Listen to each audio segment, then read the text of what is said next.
নমস্কার, আমি সুস্মিতা। ক্রিয়েটিভ আর সিম্পল লাইফস্টাইলে আপনাদের সকলকে স্বাগত জানাই। মেয়েকে আজকে স্কুল থেকে নিয়ে বাড়ি ফিরছি। বাইরেটা দেখছেন কীরকম কুয়াশা হয়ে আছে, মনে যেন বিশাল সকাল, কিন্তু এখন বেশ ভালোই বেলা হয়ে গেছে। চারিদিকে কেমন কুয়াশা, পুরো অন্ধকার, ধুঁয়ো ধুঁয়ো টাইপের হয়ে আছে। মেয়েকে রেখে একটুখানি পাশে কিছু পার্সেল ছিল, সেগুলো কালেক্ট করে এখন মেয়েকে নিয়ে এখন ঘরে ঢোকা।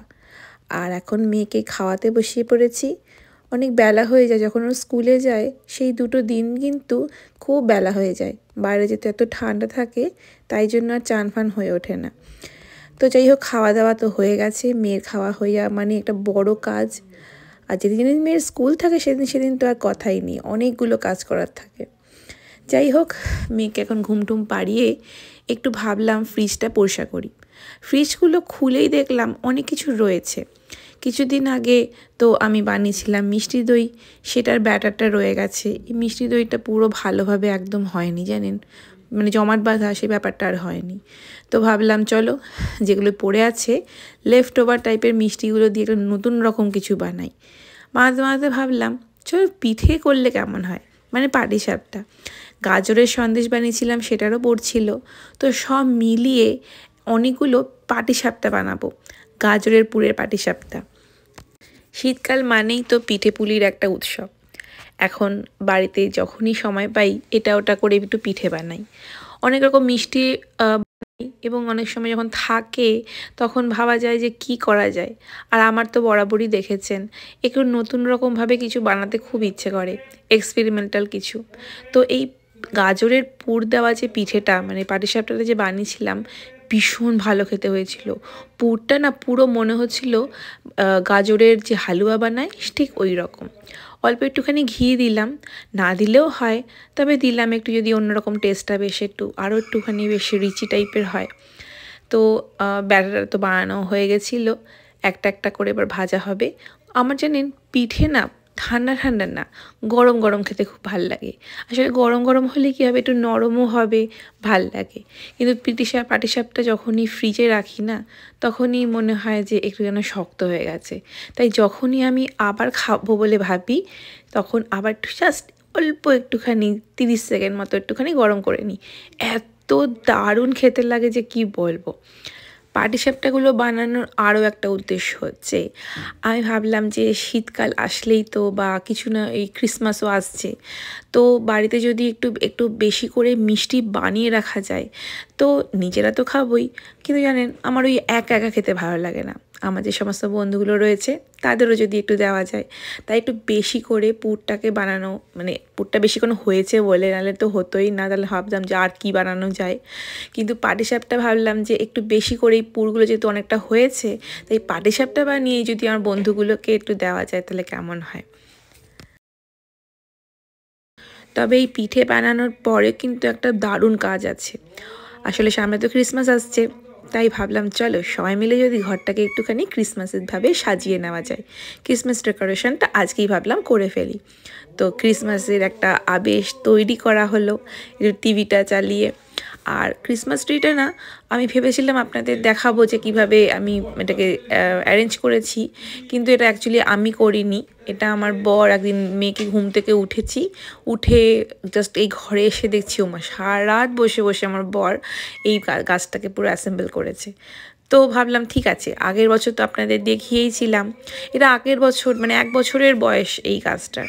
এটা না 3টে ভাগে ছিল, আমি অ্যামাজন থেকেই কিনেছি। এটা মোটামুটি ওই 6.5 ফুট মতো, বা 6 ফুট কি 6.5 ফুট এরকম একটা হাইটটা হবে। আর আগের বারে যে সমস্ত ডেকোরেশনগুলো আমি দিয়ে সাজিয়েছিলাম, সেই সমস্ত কিছু বাক্সে রেখেছিলাম।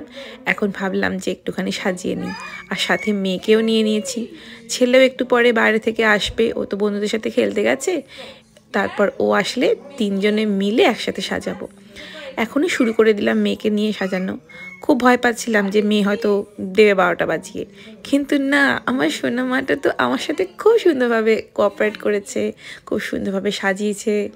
চলুন তাহলে ভিডিওটা দেখতে শুরু করে দিন, যে কেমনভাবে আমার মেয়েটা আমার সাথে সাথে কি সুন্দরভাবে সাজিয়েছিল।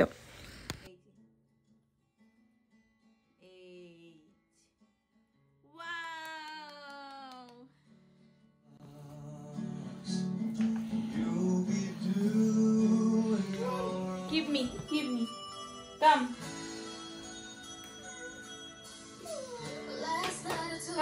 Come, sister. You hold here. Yeah, you hold here. Come. You hold, okay?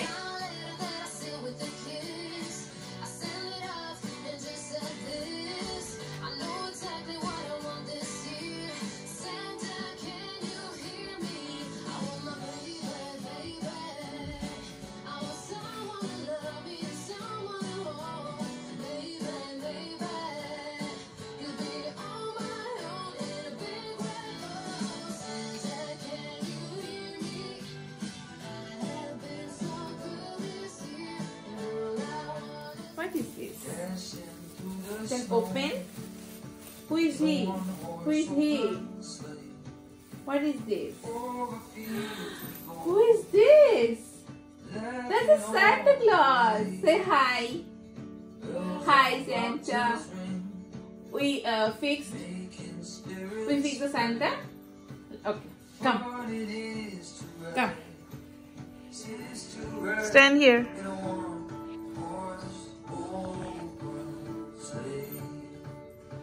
Yay! Stand here. Okay, no problem. Give me. Yes, stand here. Come, sister. Come, stand, sister here. Give me. Stand here.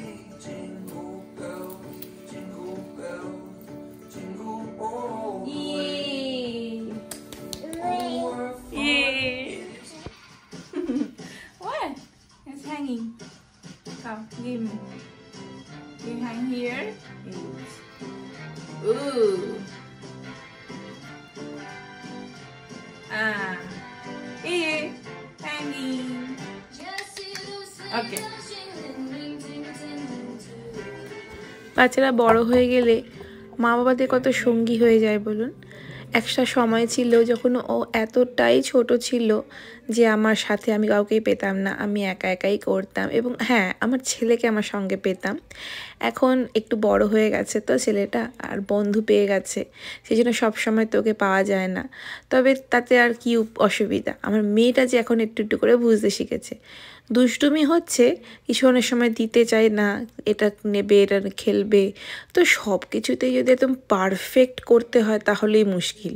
তাই সবসময় কিছু কিছু জিনিস ignore করতে হয় যে হ্যাঁ ঠিক আছে দিচ্ছে না, পরে তো দেবে বা ফেলে রেখে তো চলেই যাবে, তখন না হয় আবার সাজিয়ে নেব। ব্যাস বলতে না বলতে আমার ছেলে সোনাও এসে গেছে। আমার সোনা বাবাটা এখন বাইরে গিয়ে খেলছিল, তাই ভাবলাম যে বাবা যা একটু ফ্রেশ ট্রেশ হয়ে নে, তারপরে এসে চল আমাদের একটু হেল্প কর। মারপিটটা একটু আগে একচোট হয়ে গেছে মেয়েটার ছেলেটার মধ্যে, ছেলেও সাজাবে আর মেয়েও কিছুতেও দাদাকে দেবে না। তারপরে দুজনে মিলে একটু বুদ্ধিশুদ্ধি করে দুজনে মিলে ভাবলাম চলো তিনজনে আমরা সব সুন্দরভাবে সাজিয়ে নিই। আর এইটা হচ্ছে আমাদের ফাইনাল ডেকোরেশন ক্রিসমাস ট্রির। সাজানো তো মোটামুটি কমপ্লিট, আর সবার লাস্টে হচ্ছে আমার বর একটু হেল্প তো করতেই হবে, কারণ ও না থাকলে উঁচু পার্টগুলোতে তো আমার মতো বেটে খাটু মানুষের হাত যাবে না। তাই আমার বরের ফিনিশিং টাচটা আমার বরই দিল। সাজানোটা কেমন হয়েছে আপনারা কিন্তু অবশ্যই কমেন্টে জানাবেন, আর যদি ভালো লাগে তাহলে অবশ্যই কিন্তু লাইক আর শেয়ার করবেন আর সাবস্ক্রাইব করবেন, যাতে যখনই আমি কোনো ভিডিও রাখবো আপনাদের কাছে সবার আগে পৌঁছায়। আপনারা সবাই খুব ভালো থাকবেন, সুস্থ থাকবেন, আর অবশ্যই অন্যদেরও সুস্থ থাকতে সাহায্য করবেন। নমস্কার।